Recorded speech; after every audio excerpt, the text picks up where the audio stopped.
I walk in? Yeah. Okay. Okay, Lord Jesus, please be with me, Lord God. She was a 30-year-old escort in Kansas City with bills to pay. It was my only source of income. It was my only source of survival. He was a successful businessman with a family and a dark secret. It started as tying up and then strangulation. Family man by day, sex fiend by night. He called me a fallen angel that fell from heaven along with Satan. From behind prison walls, Maggie Ybarra talks for the first time. You called him Daddy Satan. I probably did. About her deal with a sadistic sugar daddy. I had a house, a car. He was providing those things. And in return, you entertained his satanic fantasies? Yeah. And the brutal slaying of a young woman she lured into the couple's bedroom. I thought they want a lawyer. She was your friend who loved and trusted you. I never thought it was actually going to happen. Now, Maggie Ybarra is serving a life sentence and finally facing up to her own demons. You led her to slaughter. Can you admit to that now? Are you a sadist?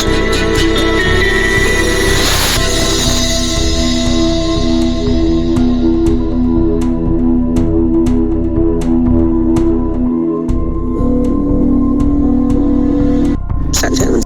There's witness tampering. That's 7 flat years for each charge.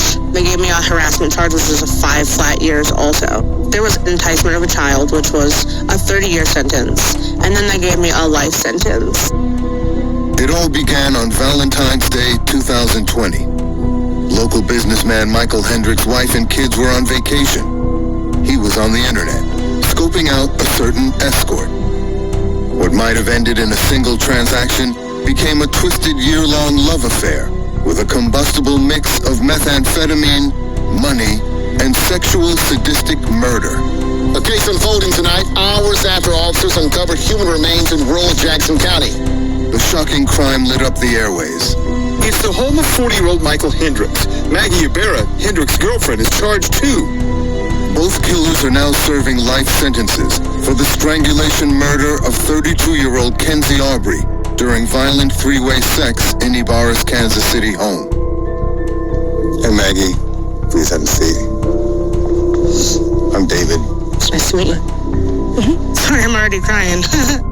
Maggie, we're here because we really want to understand the mindset and motivations behind your actions in this case. And why did you want to talk to us today?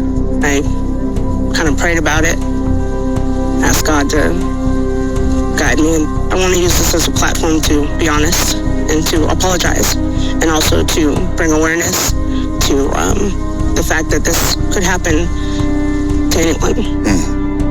I've heard this line before. Convicted felon finds religion in jail and falls on the sword.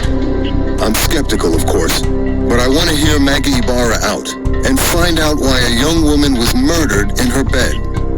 Hey, I'm not going to sugarcoat anything, and neither should you. Yeah. Everybody who's going to watch this, think, all right? Is she being truthful, or is she holding back? The whole situation itself is tense, so I understand. Yes. This killer's story began a world away a generation ago. I know that you had a very rough start in life. Yeah. Born in Hawaii, right, to a teenage mother who, by her own accounting, had issues. How do you think it shaped you? My parents were really good people, but they had addiction problems. By age 5, she'd suffered sexual abuse. By 13, she was living on the street. For money, she turned to sex work. For stress, she turned to crystal meth. I got hooked up with some pimps when I was 14, and I was forced to make money for them. You know, I was sleeping with people at that point to put a roof over my head, you know, on a daily basis. Which came first, the drugs or the sex work? Well, I mean, they both kind of really just started hand in hand. They went together? Pretty much at the same time. By 15, she was pregnant. At 16, she was a teenage mother migrating from Hawaii to the mainland and settling in Kansas City, Missouri. Fast forward 2014 time frame, you were advertising on Backpage escort services, right? Yes.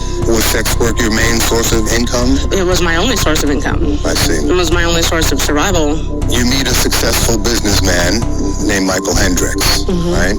Was that on skipthegames.com? Yes, it was. It was on Valentine's Day. How much did you know about him?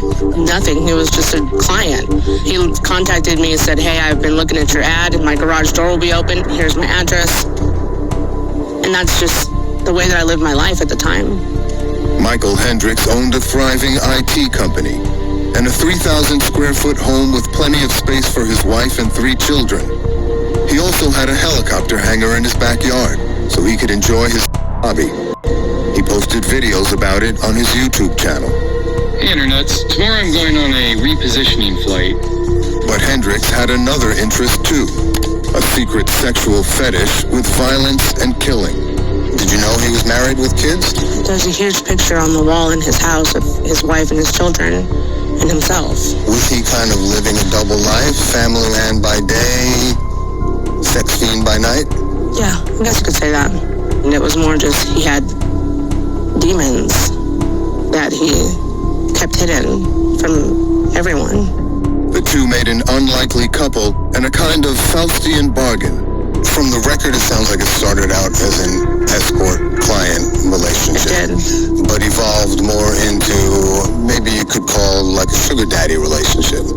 Transactional. Very transactional, yes. Did he entice you with his money?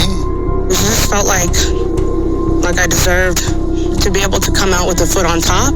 All that work that I put in my whole life, selling myself for nothing, I didn't want to stop until I had a house, a car, a way to be okay, a way to support myself.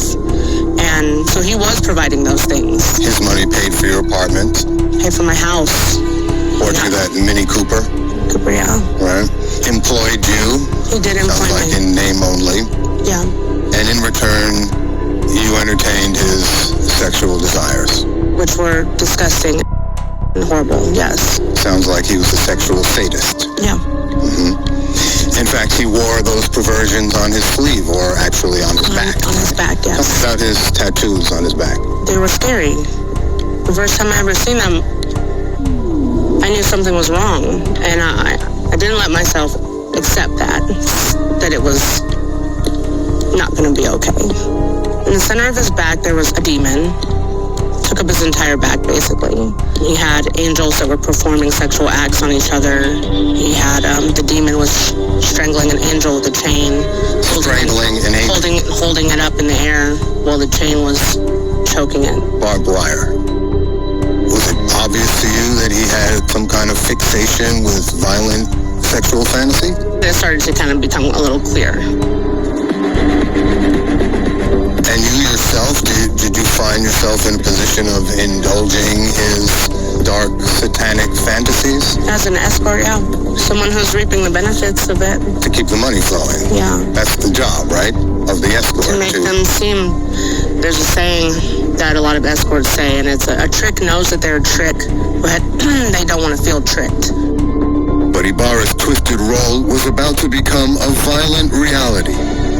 Role-playing dark fantasies is one thing, right? Carrying them out in reality is another. Hendricks searches online, what is the quickest way to kill a person with your bare hands? Were you aware that he was doing research? Do you have a boyfriend or anything like that? 30-year-old escort Maggie Ybarra sits in a police station, a suspect in a terrible crime. Okay, what's his name? Michael Hendricks. Okay. Oh, your boss is your boyfriend? Yeah. Okay. Her boss and boyfriend is actually her sugar daddy, a man who pays her bills in exchange for sex, but not just any kind. Did you know he was searching violent porn? I was aware.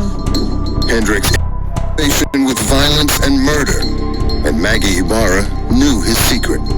He was searching terms like strangle, snuff porn, death, I was aware of murder. that. That was all clear to you. Yeah. But Michael's not the first person that I've encountered in my life that has been like this. It's not the first time that I've had to put my morals aside to do a job that I was forced to do, in my mind. You two shared love notes. Yeah. He's the archangel and you're the demon princess. Fallen angel. He called me Eloah, and she was a fallen angel that fell from heaven along with Satan. The angel Eloah, from a 200-year-old French poem, falls in love with Lucifer. But instead of redeeming him, he drags her into hell. It strikes me that Ybarra wants me to see her as a fallen angel, less evil and less culpable than Hendricks. But is that just her spin? Those are all satanic references. I guess, yeah. You called him Daddy Satan. Yes. Daddy Satan. Yeah. Who came up with that? I probably did. He liked that? He did. Yeah. Sent me money for sure. At trial, your lawyer tried to argue that Hendricks was effectively controlling you, and that you went along with it out of fear and financial need. Is that really true, or were you more part of it than that suggests, Maggie? It just became my life at that point. And I just thought, well, if this is how my life is going to end, then I guess this is it, you know?